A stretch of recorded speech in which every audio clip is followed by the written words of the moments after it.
ভেঙে দাও গুড়িয়ে দাও আওয়ামী লীগের কালো হাত।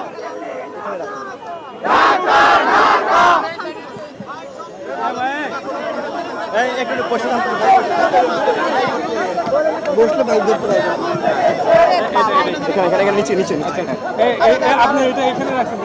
আচ্ছা, আমরা আসলে এমন এক সময়ে আজকে এই সন্ত্রাস বিরোধী রাজু ভাস্কর্যের পাদদেশে দাঁড়িয়ে কথা বলছি, যখন আমাদের অর্ধ শতাধিক ভাই আহত, ঢাকা মেডিকেলে আমাদের প্রায় 20 জন ভাই ভর্তি রয়েছে, 2 জন ভাই ঢাকা মেডিকেলে মৃত্যুর সাথে পাঞ্জা লড়ছে, এবং আজকে দুপুরেই তাদের একাধিক অপারেশন সম্পন্ন হয়েছে, এবং আমাদের অন্যতম একজন সমন্বয়ক হাসনাত আব্দুল্লাহকে তার শারীরিক অবস্থার অবনতির জন্য ঢাকা মেডিকেল থেকে উন্নত চিকিৎসার জন্য সিএমএইচে নেওয়া হয়েছে। এখন আপনারা যদি একটু লক্ষ্য করেন যে আসলে এই পরিস্থিতি কিভাবে তৈরি হলো, আজকে বর্তমান বাংলাদেশের যে নবগঠিত অন্তর্বর্তীকালীন সরকার রয়েছে, সেই সরকার গঠনের 1 মাসও হয়নি।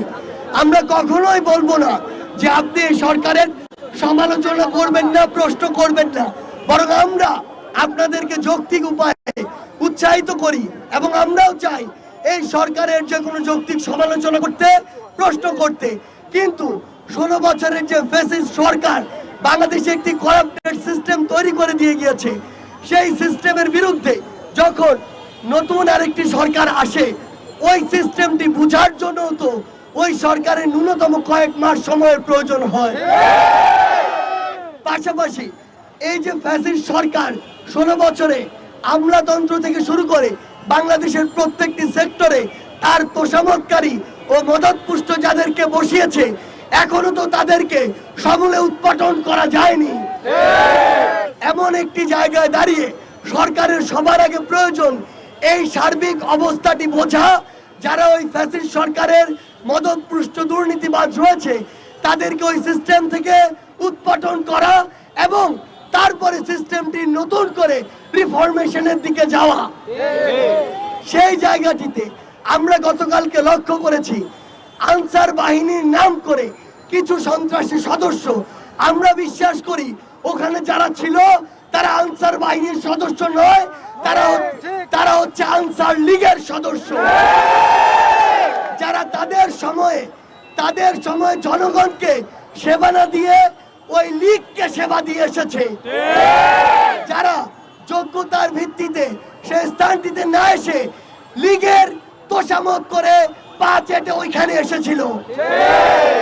তারা গতকালকে সকালে যখন ওখানে আসে, আমাদের ছাত্র প্রতিনিধি যারা 2 জন অন্তর্বর্তীকালীন সরকারে রয়েছে, তারা মাননীয় স্বরাষ্ট্র উপদেষ্টা সহ অন্যান্য উপদেষ্টাদের সাথে ওই বিষয়ে কথা বলছিল, তাদের একাধিক আলোচনা হয়েছে।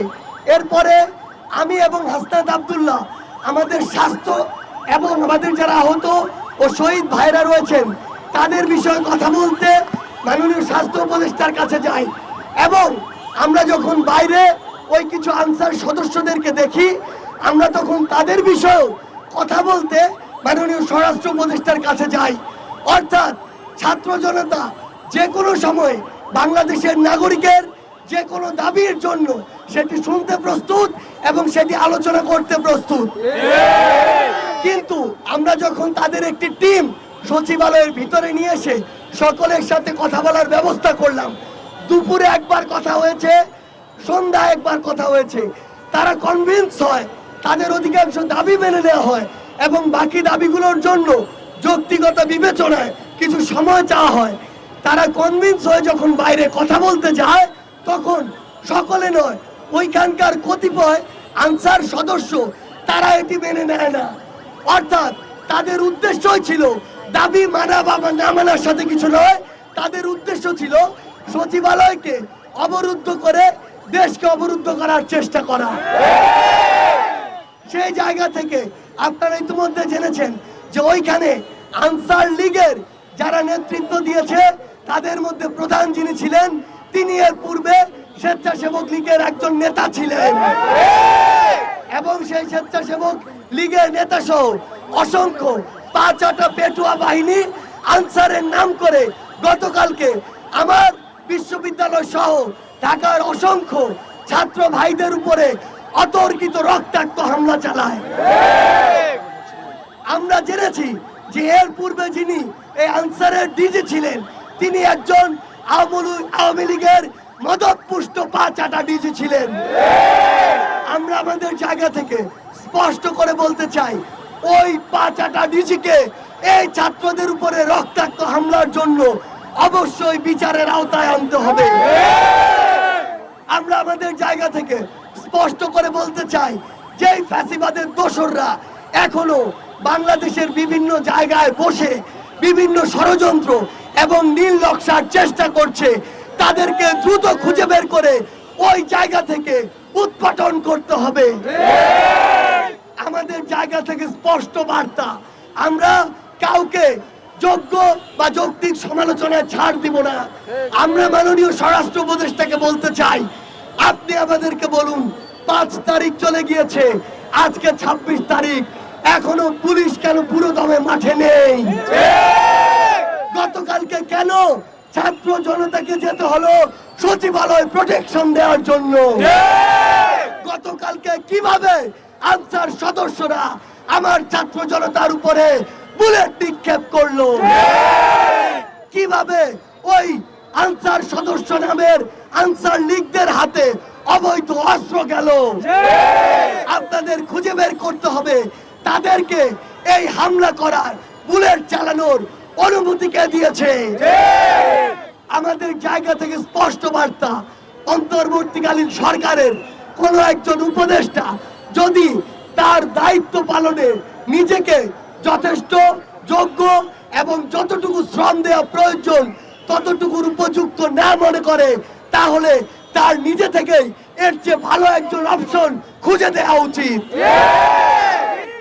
আমাদের জায়গা থেকে আমরা স্পষ্ট করে বলতে চাই, গতকালকে আমাদের ভাইদের উপরে যারা হামলা করেছে, আমাদের ভাইদেরকে যারা আঘাত করেছে, রক্তাক্ত করেছে, অতি দ্রুত সময়ের মধ্যে তাদেরকে বিচারের আওতায় আনতে হবে।